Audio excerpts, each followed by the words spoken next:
इसलिए सदगुरु की आवश्यकता है। सदगुरु बताते हैं कि पानी कहाँ डालना है, गड़बड़ी कहाँ है, बुझाना कहाँ है। और सारे भी कहते हैं गुरु तो करना है, लेकिन शिकलीगर के समान जो शब्दों का छोड़ना दे करके साधना की शिकली पर चढ़ा करके हमारे मन के मैल को मांजने का काम करे, वही सच्चे गुरु है। और ऐसे गुरु शरण में जाकर के ही वास्तविक बोध होगा और हमारा सारा भ्रम कटेगा। जो विषय वासना और कल्पना भ्रम से मुक्त है, जो सदाचारी एवं सद्गुण संपन्न वैराग्य तत्पर है, जो विषय अंधकार से रहित है, ज्ञान प्रकाश से आलोकित है, वही सच्चे सद्गुरु हैं। सद्गुरु का अर्थ ही होता है ज्ञान वैराग्यवान। और जो वैराग्यवान होगा वो विषय अंधकार से रहित ही होगा, सद्गुण सदाचार संपन्न भी होगा। बार बार ये बात कही जाती है, एक व्यवहारिक गुरु होता है। कोई भी मठ है, वहां किसी को एक मुखिया चुन दिया जाता है जो लोगों को भी दीक्षा देने का काम करता है, या कोई मुखिया तो नहीं मठ का, ऐसे स्वतंत्र घूमने वाले हैं। तो लोग चाहते हैं कि हमें दीक्षा दे दे और हम, ताकि हम उसी के आधार पर धर्म मार्ग लगे रहें। तो व्यवहार का गुरु किसी को दीक्षा दे दिए तो व्यवहार का गुरु है। वास्तविक गुरु कोई अलग है। और वास्तविक गुरु वो कौन? जो सद्गुण संपन्न है, ज्ञान वैराग तत्पर है, जिसके मन का विषय अंधकार पूरी तरह से दूर हो करके, जिसका अंतःकरण ज्ञान प्रकाश से पूर्ण आलोकित है, वो सद्गुरु है। ऐसे सद्गुरु की न कोई जाति होती है, न कोई वर्ण होता है, और न कोई संप्रदाय होता है। उसकी लौकिक विद्या भले कम हो, भाषा का उसे कोई ज्ञान ना हो,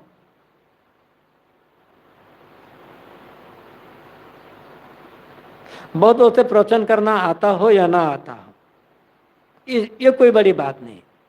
बस वैराग तत्पर, आत्मज्ञानी, सदाचार संपन्न, ये सच्चे गुरु का लक्षण है। न जात पात से मतलब, न मत संप्रदाय से मतलब, न बाहरी कोई और विशेष योग्यता से मतलब। लेकिन समाज में भ्रम कितना ज्यादा है।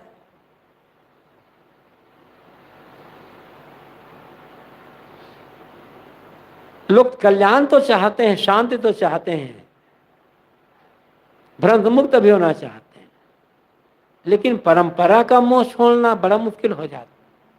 कुछ लोग कहते भाई हमारे कुल गुरु तो वही हैं, अमुक हमारे कुल गुरु हैं, हम उनसे ही दीक्षा लेंगे। कोई सोचता है हम अमुक जाति के हैं, इसलिए हमारे जाति का जो साधु होगा हम उससे दीक्षा लेंगे, हम गुरु उसी के बनाएंगे, हमारे उसे बनाएंगे। कोई अन्य प्रकार, कुछ लोगों का कहना होता है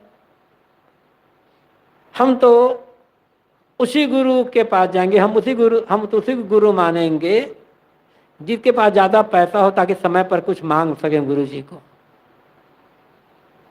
इस अनेक प्रकार के भ्रम है दुनिया में,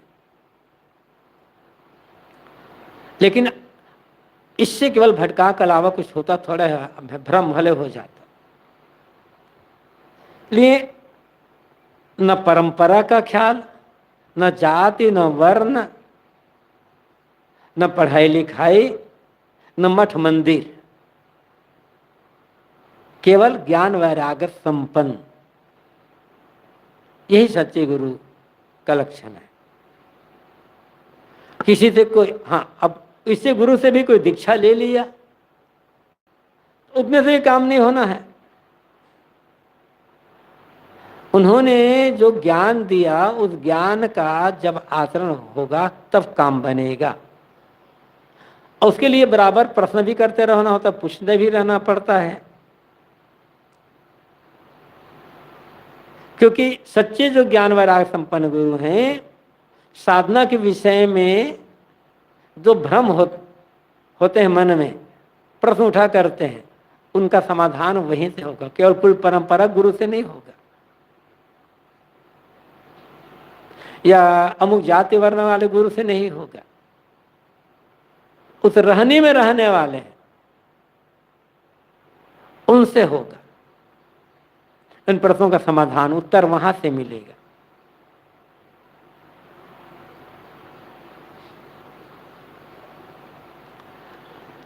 तो दुनिया, गुरु की विशेषता सब समय रही है, सब समय रहेगी।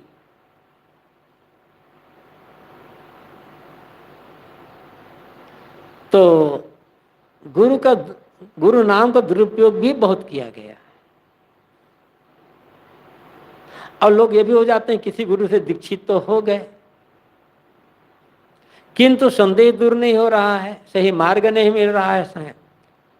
लेकिन एक मोह होता है, अब एक गुरु से हम दीक्षा ले लिए हैं, कैसे दूसरे गुरु के पास जाएं। गुरु भी कह देते हैं कि हमने दीक्षा ले लिए, अब दूसरे गुरु के पास जाओगे तो तुम गुरुद्रोही बन जाओगे। एक सज्जन मिले थे भी कुछ दिन पहले, वो यही कह रहे थे, हमारे गुरु ने जिन्हें कह दिया है कि तुम दूसरे गुरु के पास जाओगे तो तुम नास्तिक हो जाओ, गुरुद्रोही हो जाओ, मतलब क्या करें। तो ऐसे धमका देते हैं गुरु लोग। एक तो अपने मन में मोह होता है और गुरु धमका भी देते हैं। ऐसे धमकाने वाले गुरु तो और नारकी होते हैं। अपना तो भ्रम में पड़े हुए हैं, अपना तो भटक रहे हैं, शिष्यों को भी भटकाते रह जाते हैं, शिष्यों का कल्याण कर देते हैं। ऐसे गुरु से सदगुरु कबीर कहते हैं, झूठे गुरु के पक्ष को तजत न कीजिए बार, द्वार न पावे शब्द का भटके बारंबार। साचे गुरु के पक्ष में दीजिए मन ठहराए, चंचल से निश्चल भया नहीं आवे नहीं जाए। कोई ऐसा गुरु है जिससे भ्रम का त्याग नहीं हो रहा है, भ्रम दूर नहीं हो रहा, सही रास्ता नहीं मिल रहा है। और अभी तो गुरु ठीक है, लेकिन आगे चल के ये गुरु स्वयं रास्ता से भटक गए, तो साहब कहते हैं ऐसे गुरु का त्याग करना कोई गलत नहीं है।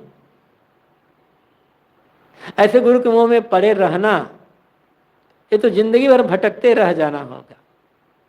इसलिए सच्चे गुरु हैं, ज्ञान वैराग्य संपन्न, अपने मन को वहीं जोड़ कर रखना होगा और धीरे धीरे के बता रास्ते पर चलने से ही मन की चंचलता मिट करके स्थिरता आएगी और तब दुख से मुक्त हुआ जा सकता है।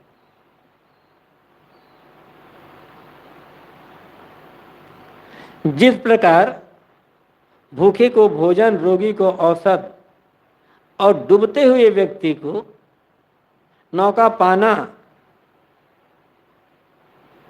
उसके सौभाग्य की बात है, उसी प्रकार इस भवसागर से पार पाने के लिए आत्मज्ञान, सद्गुरु द्वारा आत्मज्ञान का पाना और अधिक आवश्यक है। गुरु और ज्ञान दोनों एक ही है। गुरु मतलब सद्गुरु, ये सूर्य और प्रकाश एक ही है। ऐसे सद्गुरु, और सद्गुरु का मतलब ही है ज्ञान प्रकाश से आलोकित।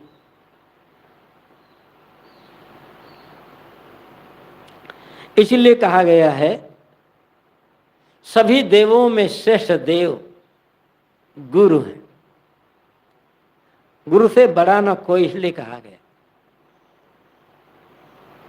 ऐसे वैराग्यवान और आत्मज्ञानी सद्गुरु जब मिल जाए तब समझना चाहिए कि जन्म जन्म का सौभाग्य जागृत हुआ है। ऐसे गुरु शरण पा करके अपने आप को उनके चरणों में समर्पित कर देना चाहिए। समर्पण का मतलब क्या है? गुरु के उपदेश का पालन करना है, कहीं भी रहे, निकट या दूर।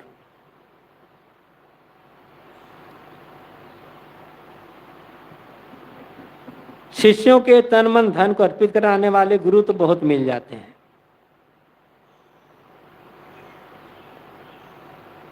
और अनेक लोग गुरु का वेद बनाकर घूमते भी रहते हैं। कई बार कहा गया है, कितने ऐसे भी गुरु हैं जो इतना भी नहीं कहते हैं अपने शिष्यों को कि नशा दुर्व्यसन का या अभक्ष भक्षण का तुम्हें त्याग करना चाहिए। कुछ लोग कहते हैं कि ऐसा हम कहें, कोई दीक्षा लेने के लिए, शिष्य बनने के लिए आया, और उनसे हम कहते हैं कि नशा दुर्व्यसन का त्याग करो, अभक्ष भक्षण का त्याग करो, तो महाराज ज़्यादा लोग चेला नहीं बन पाएंगे। फिर इसलिए वो जाने, उनका काम जाने, हम तो चेला बना दिए, हमें दक्षिणा मिल जाती है, तो अब ऐसे अब क्या कहा जाए इसको? अब तो ये तो और डुबाने वाले हैं गुरु। कुछ गुरु हैं ऐसे, शिष्य कोई भी व्यक्ति आता है उनके शिष्य बनने के लिए, दीक्षा लेने के लिए, नामदान लेने के लिए, तो पूछ लेते हैं पहले से, कौन सा मंत्र लेना चाहते हो, राम मंत्र या शिव मंत्र?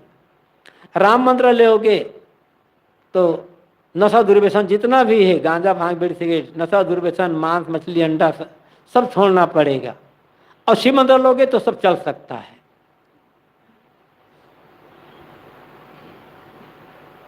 तब ये तो डुबाने वाले हैं। कुछ लोग कहते हैं, गुरुदेव जी से भी कहते थे, साहब आप बहुत गलत करते हो। कहे क्या? अरे कोई दीक्षा लेने आता है या भरे समाज में, अब सारी बातें एकदम खोल खोल करके बता देते हो, थोड़ा छिपा करके रखो ताकि वो लोग ज़्यादा से ज़्यादा चेला बने। असमाज हजारों के बीच में सबके सब बात बता देते हो तो ज़्यादा लोग चेला नहीं बनेंगे, पैसा कहाँ से मिलेगा ज़्यादा? इसलिए थोड़ा छिपा करके रखना चाहिए। अब ऐसे लोगों को क्या कहना चाहिए? तो ऐसे लोग गुरु का महत्व ही नहीं समझते हैं। बस उनका ध्यान ये रहता है कि बस लोग हमारा चेला बन जाए, हमें दक्षिणा मिल जाए, वो अपना जाने।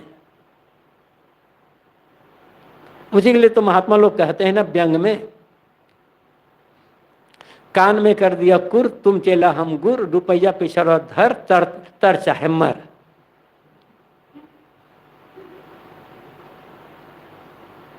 तो मतलब क्या होता है फिर? ऐसे गुरु लोग घोर पाप करते हैं, घोर पाप करते हैं। हाँ, ऐसे गुरुओं में कुछ विशेषता होती है, बोलने की कला होती है, या और कुछ कोई ना कोई विशेषता होती है, लोगों की बातों लोगों मानसिकता समझने की कला होती है। कोई विशेषता तो होती है, ऐसा नहीं उनमें कोई विशेषता नहीं होती, कोई ना कोई विशेषता होती है, और उसी विशेषता से लोग प्रभावित हो जाते हैं, और प्रभावित होकर उनसे दीक्षा ले लेते हैं, और बाद में फिर पश्चाताप करते हैं। इसलिए साखी ग्रंथ में सदगुरु कबीर की साखी है, गुरुआ तो घर घर फिरे, दीक्षा हमारी दे, कै बूढ़ों के उबरो टका परदनी दे। गुरु लोग घर घर में घूम रहे हैं, भैया हमसे दीक्षा ले लो, अब हमें दीक्षा लेकर हमें टका परधनी पैसा रुपया दे दो, उसके बाद तुम तरो चाहे बुरो, ये तुम्हारा काम है। ऐसे गुरु के लिए गोस्वामी जी ने कहा है, हरे शिष्य धन शोक न हरि, सो गुरु घोर नरक महापरी। जो गुरु शिष्यों के धन का हरण करते हैं, शोक हरण नहीं करते। ऐसे गुरु घोर नरक में पड़ते हैं। गुरु वह है जो स्वयं शोक से पार हो, किसी बात के लिए शोक ना हो, बड़ी से बड़ी हानि हो जाए फिर भी दुख ना हो, वह गुरु है।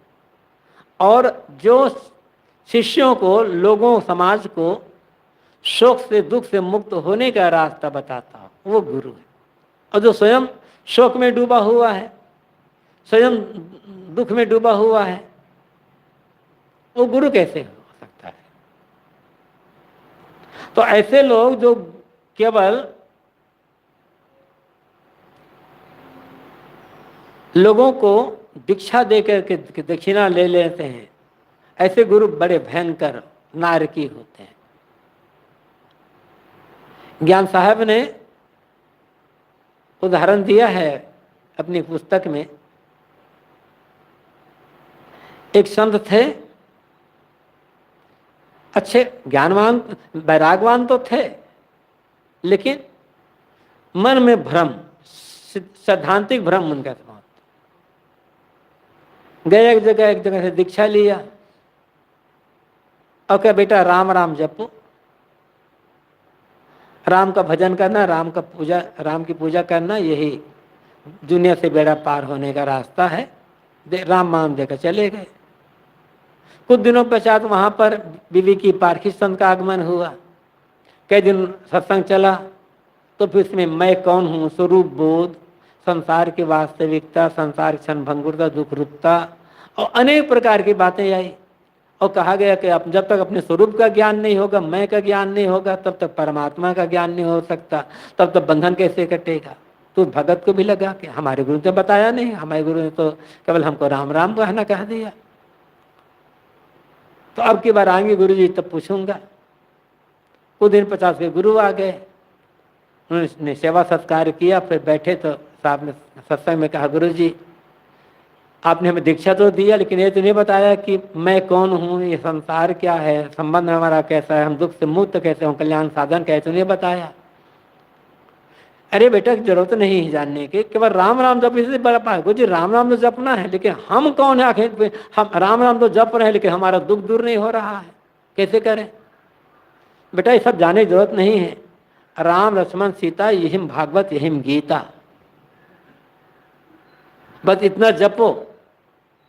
लेकिन नहीं गुरु जी ये तो हम जपते ही, लेकिन हमें और बता दे। जब शिष्य ने बार बार कहा तब गुरु जी ने कहा, ठीक लगता तुम भटक गए हो, ला हमारी कंठी माला दे दो। कहा ले दो गुरु जी, और हमारी दक्षिणा वापस कर दो हमको।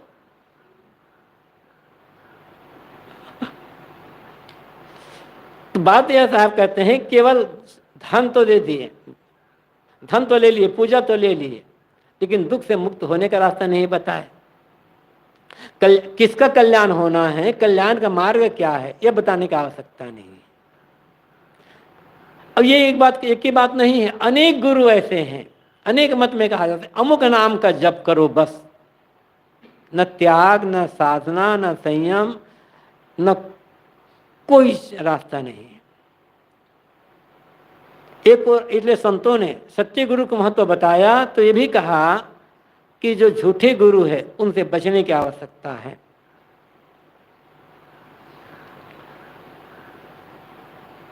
जो केवल शिष्यों को प्रसन्न करने के लिए काम करते हैं, उनका वो गुरु लायक है ही नहीं। गुरु, सच्चे गुरु तो भले कड़वी लगे लोगों सुनने में, किंतु वास्तविक ज्ञान रूपी औषध देते हैं।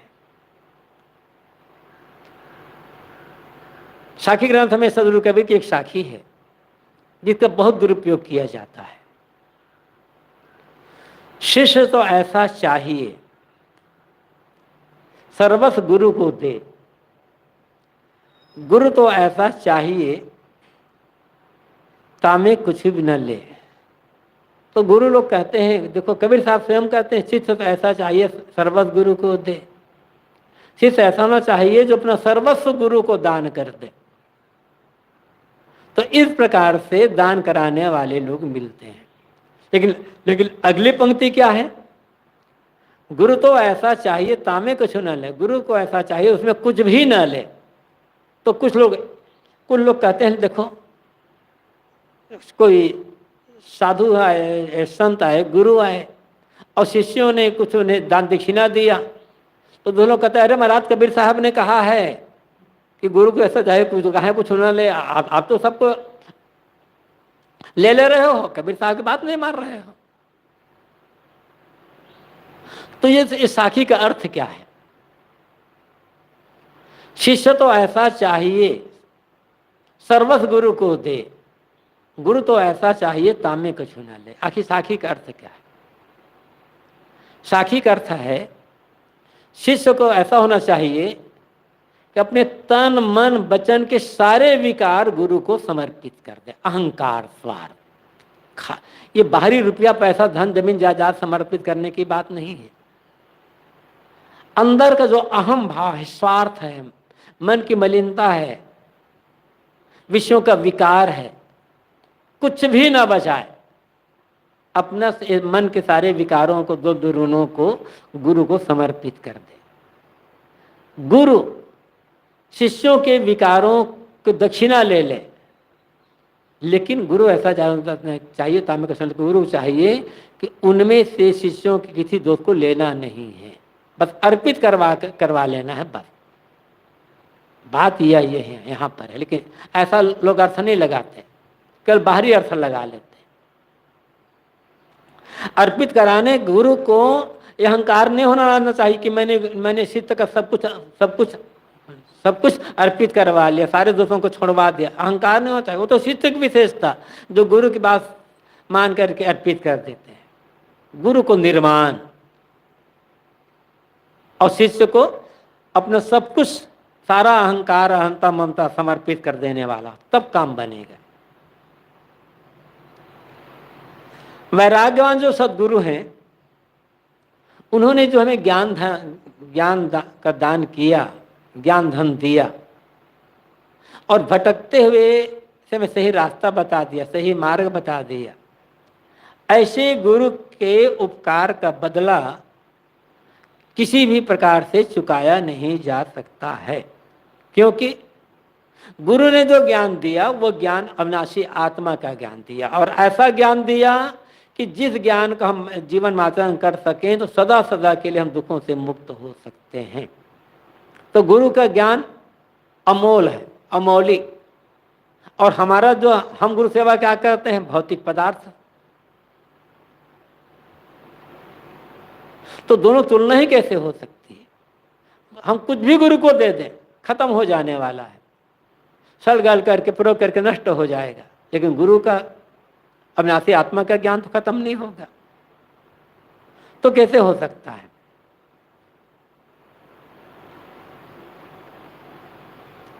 श्री विशाल साहब ने भी इसलिए पर कहा है, गुरु अविनाशी आत्मा का ज्ञान देते हैं और शिष्य भौतिक वस्तु का ज्ञान।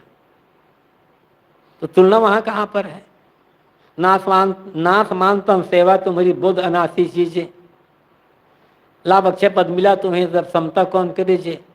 गुरु जो सेवा करता है नाशवान पदार्थों से, गुरु शिष्य जो सेवा करते हैं नाशवान पदार्थों से, और गुरु क्या देते हैं? अविनाशी आत्मा का ज्ञान। तो दोनों तुलना कैसे है? इसलिए कहा गया कि गुरु द्वारा, वैरागवान सदगुरु द्वारा शिष्य को जो ज्ञान धन मिला, अखंड आत्मा का ज्ञान मिला, उसका बदला उस शिष्य चुका सकता, उसे उस ऋण से ऋण हो ही नहीं सकता है। श्री काशी साहब ने लिखा है अपने किसी ग्रंथ में कि यदि कोई शिष्य अपने शरीर का चाम निकाल कर उसका जूता बना करके गुरु को भी पहना दे तो भी शिष्य गुरु के उपकार से उऋण नहीं हो सकता। इसी को श्री प्रेम साहब ने लिखा है, जो निज खाल खैच गुरुपन ही तदपि उऋण नहीं असमन गुण ही। आखिर शरीर तो नष्ट हो जाना है। ये भी एक अतिशयोक्ति में कथन है कि शाम को निकाल करके जूता कैसे बनाया जा सकता है। लेकिन मतलब इतना है, शाम को निकाल दिए तो हमारे पास कुछ बचे ना, हम जीवित भी नहीं रह सकते। तो ये गुरु का उपकार कितना उपकार है, इस बात को बताने के लिए ये बात कही गई है। इसलिए कहा गया है कि हाँ, बस गुरु उपकार से उरीण होने का एक ही रास्ता है। और रास्ता क्या है? गुरु ने जो ज्ञान धन दिया, उस ज्ञान धन का जीवन में प्रयोग कर लेना। गुरु के ऋण से उरीण होने का रास्ता है। जैसे गुरु वैराग्यवान, वैसे ही हम भी वैराग्य के पथ पर चल करके अपने सारे बंधनों को काट डालें, तब मानव एक प्रकार से गुरु के ऋण से उरीण हुआ जा सकता है। और कोई रास्ता नहीं है। सदगुरु के महत्व को आंका नहीं जा सकता। सदगुरु का ज्ञान प्राप्त होते ही जीव अंधकार से प्रकाश में आ जाता है। गुरु के दर्शन, स्पर्श एवं भाषण से चित्त का कल्याण हो जाता है। अनादिकाल से संतप्त हृदय को शीतल बनाने वाला सदगुरु का ज्ञान ही है। अनेक देवी देवादि की कल्पना तो मनुष्य स्वयं करता है और एकांगी अपनी ओर से ही मानकर भावना करता है, परंतु ज्ञान मूर्ति सदगुरु प्रत्यक्ष आकर दर्शन देते हैं और अपने ज्ञानोपदेश से शिष्य को निर्मल बना देते हैं। इसलिए ऐसे जो सदगुरु हैं, उनसे बढ़ करके कोई और देव है नहीं, जिन्होंने मैं कौन हूँ, मेरा कर्तव्य क्या है, मेरे दुखों का नाश क्या होगा, ऐसा ज्ञान दे दिया। ऐसे सदगुरु की कुशल वंदना है। गुरु ज्ञान देते हैं, ये कहना भी ठीक है, लेकिन वो जिसका ज्ञान देते हैं वो धन हमारे पास ही है। जैसे किसी के घर में खजाना गड़ा हो, अब व्यक्ति को पता ना हो तो खजाना उसका कोई काम आता नहीं हो, दर्द बनकर भटकता रहता है।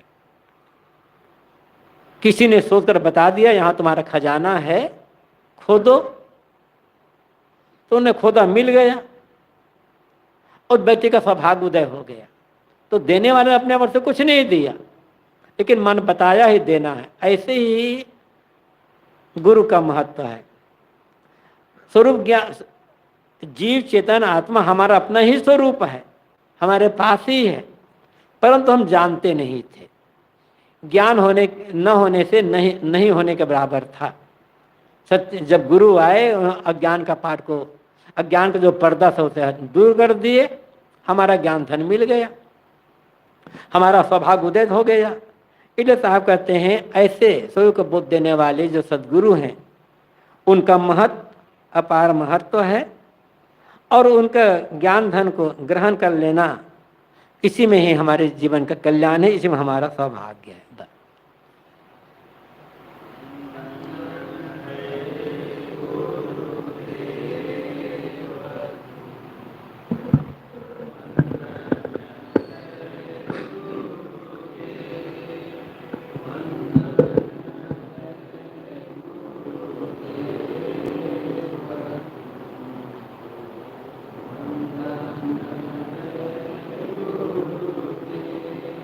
God